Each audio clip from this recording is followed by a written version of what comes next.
Good day. Thanks so much for joining us. We are in session 4 of our study entitled Like a Man Fallen from a Tree.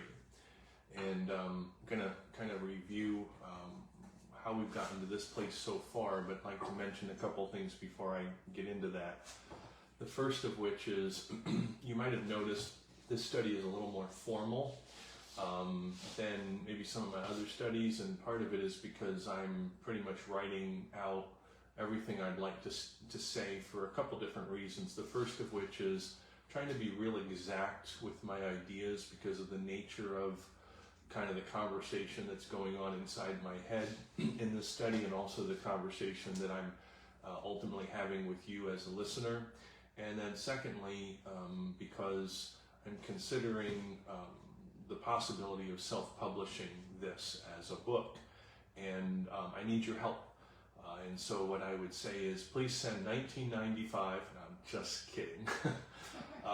What I would say is, if you have input, I would certainly appreciate it. There's probably some of you who could be fledgling editors out there, and if you'd like to dialogue with me about areas that you felt were strengths, areas that I could work on, ideas that were very clear, ideas that maybe could use some additional clarity, any input would be greatly appreciated.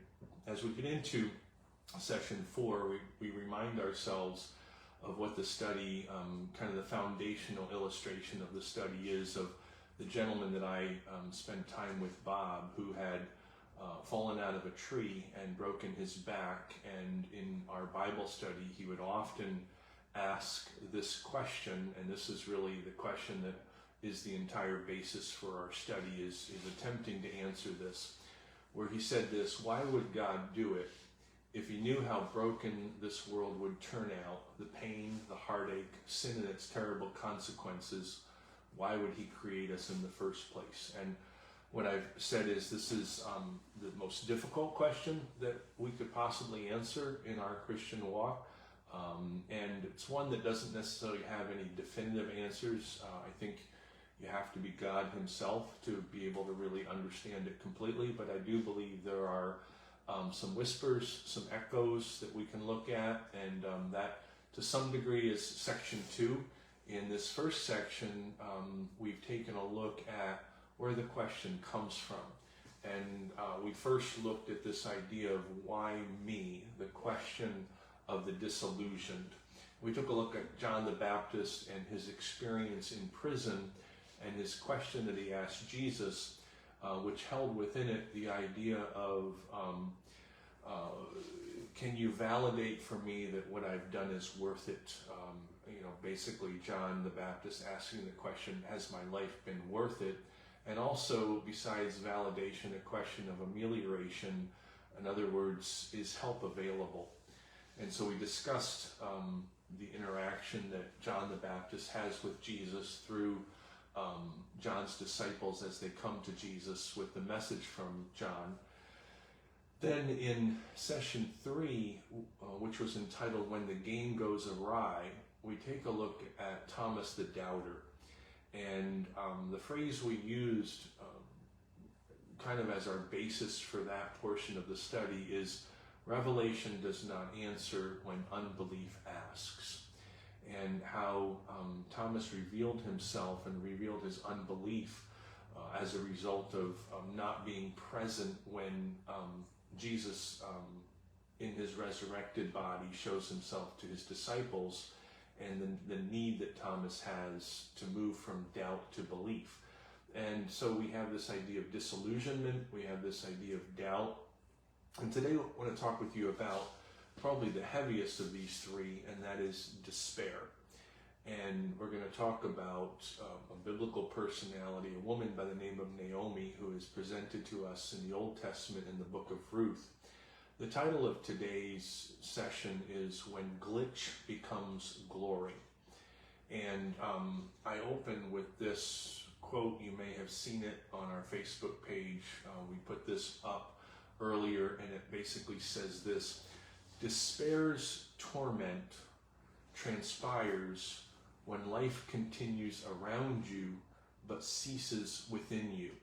And as I describe Naomi's life, and as I also use a very personal illustration to myself, I think you'll get a good understanding of what that quote means. Let me just read it to you again. Despair's torment transpires when life continues around you, but ceases within you. Many people have a story of a life-altering phone call. Mine came in May of 2017. Through chokes and tears, I was told my 21-year-old son, Noah, had died. He had just finished his junior year in college. Returning to his dorm room after his work day, he lay down to rest after telling his dorm mate his chest hurt. Because of an undiscovered heart defect, Noah would never awaken from his nap. If I remember correctly, my first response to the news was, "What are you talking about?" My mind and emotions absolutely did not allow me to process what I was hearing. I would say this about the next few days. Myself and my family would sleepwalk through the viewing, through the time of the funeral, and then I would say after those events were over, then nothing. I know activity happened around me. I ate, I slept, I went to work, I accomplished the necessities of life, but I have to admit to you that I have no recollection of the 6 months after Noah's funeral. Years later, I had friends tell me they had visited me a few weeks after Noah's death. After considering this for a few moments, I was finally able to draw a brief memory of them sitting in my home. Events are filed, but access is denied. When blank spots occur on the emotional calendar, grief and despair are the principal villains. Many describe such episodes with the word numb. Despair's torment, as I shared earlier, occurs when life continues around you, but ceases within you. Any of you out there who have gone through episodes in their life like I did, understand what I'm talking about. It's like a character in a science fiction novel. Is this experience reality or is it simulation? The numbness of grief places one in a foggy, parallel universe. The phrase is, "Call me Mara." In the book of Ruth, a woman named Naomi enters this parallel universe of grief. All good in her life is torn away. The book of Ruth begins with the narrative regarding her despair. It says this: "In the days when the judges ruled, there was a famine in the land. So a man from Bethlehem in Judah, together with his wife and 2 sons, went to live for a while in the country of Moab. The man's name was Elimelech, his wife's name was Naomi, and the name of his 2 sons were Mahlon and Chilion. They were Ephrathites from Bethlehem, Judah, and they went to Moab and lived there. Now Elimelech, Naomi's husband, died, and she was left with her 2 sons. They married Moabite women, one named Orpah and the other Ruth. After they had lived there about 10 years, both Mahlon and Chilion also died, and Naomi was left without her 2 sons and her husband." After this, we find out in the narrative that Naomi returns to her home country of Judah. Her despair at this point is at fever pitch. Because of this, she actually suggests a name change when she arrives in Judah. In the ancient Near East, a name change was an identity change. Naomi, her given name, can be placed on the spectrum of meaning somewhere between beauty and pleasant. The new name request: "Call me Mara," which basically means bitter. If despair has a bumper sticker, there it is. Call me bitter. When life turned bitter for me, I can remember formulating this internal thought: you will never be happy again.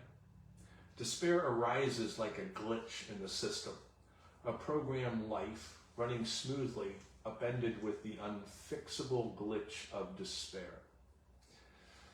Recently, I watched an episode of the podcast Diary of a CEO, led by Brian Johnson.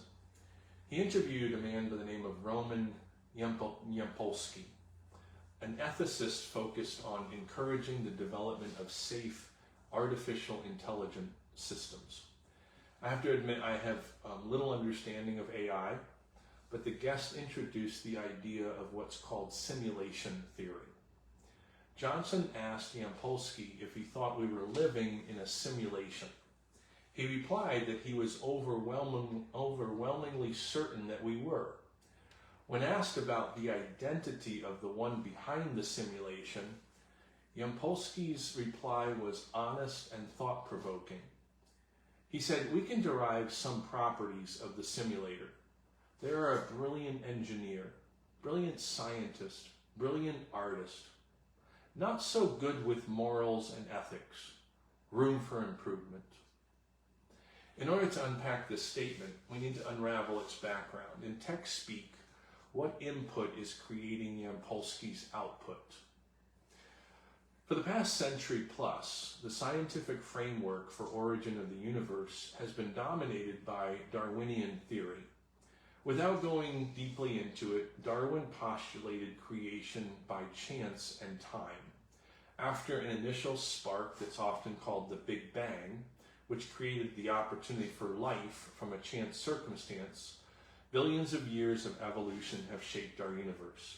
Christian theology rejects this chance theory based on, in simplest terms, in the beginning, God created the heavens and the earth. Darwinists beat their drum into the 21st century, while science sped forward at rapid pace. As it did, an interesting development in the scientific community has called Darwin to account. This development is referred to as intelligent design.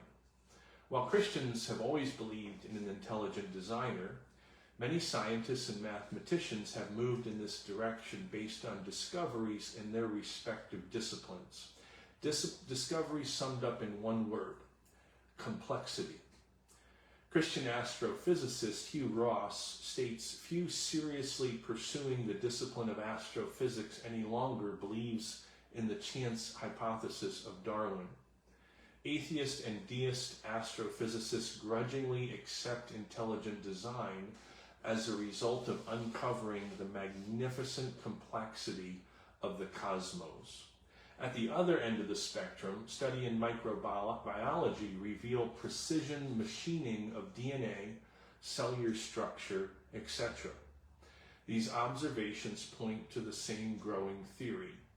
There is a designer behind the cosmos, intelligent design. Those who honor God are not surprised. Science is rediscovering this ancient truth. The farther they go out and the closer they see, the more a designer emerges. When science embraces an intelligent design, big questions emerge. Questions of origin, meaning, and destiny. Questions like, who is the designer? And what are the designer's motivations? These questions have been picked up by theorists and ethicists working in various disciplines, including artificial intelligence. Enter Roman Yampolsky. Because simulations are utilized in computer and AI technology, simulation theory developed. Simulation theory, simply defined, is this: someone more intelligent than us has placed us in what is basically like a computer simulated environment. Different generations will understand this in different ways. If you grew up before technology introduced gaming, consider yourself placed in the game of life, or in Risk. If you're a bit younger, think Sims or Flight Simulator. The 1998 movie The Truman Show is a humorous and thoughtful examination of simulation theory. Now the question becomes, why do I share all this with you? The answer is twofold. First, those around us may be considering simulation theory. While simulation theory is incomplete, its consideration of origin, meaning, and destiny can spur discussions of eternal consequence. I would say it parallels the Apostle Paul's use in Acts 17 of Athens' altar to an unknown God, as it can spark discussion on the revelation of Christ.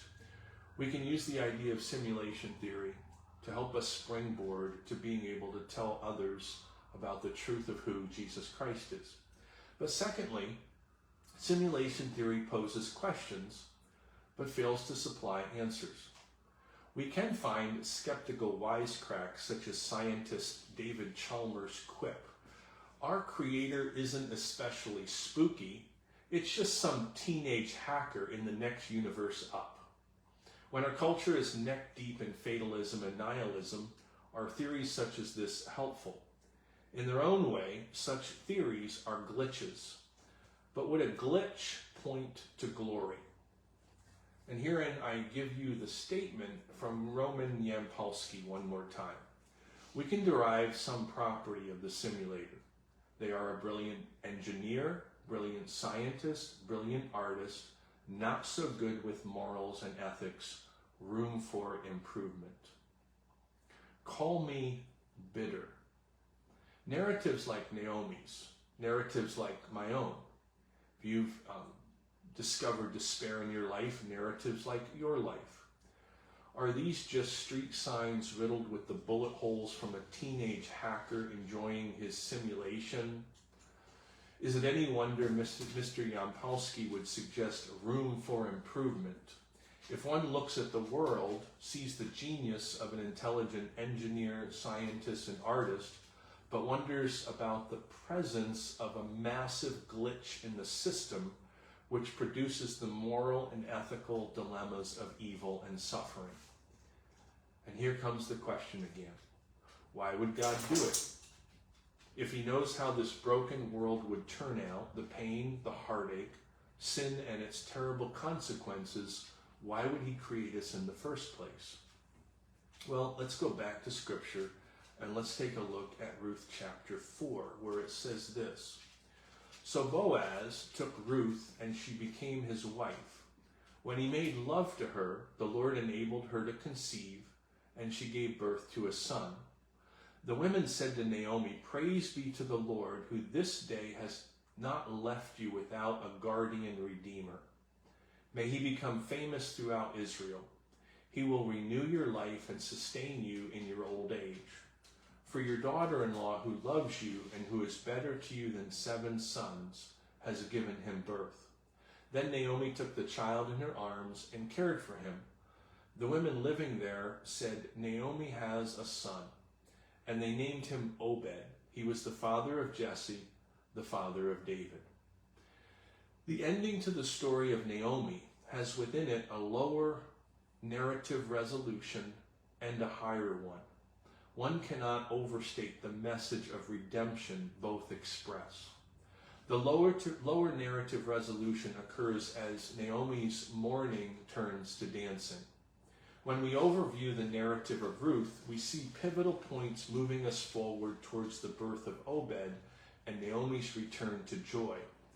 Here are just a few mentioned throughout the book of Ruth. First, we have the death of Naomi's husbands and sons. Then we have the willingness on Ruth's part to go with Naomi and become a foreigner in a foreign land. Ruth gleans in Boaz's field. Boaz notices and asks about Ruth.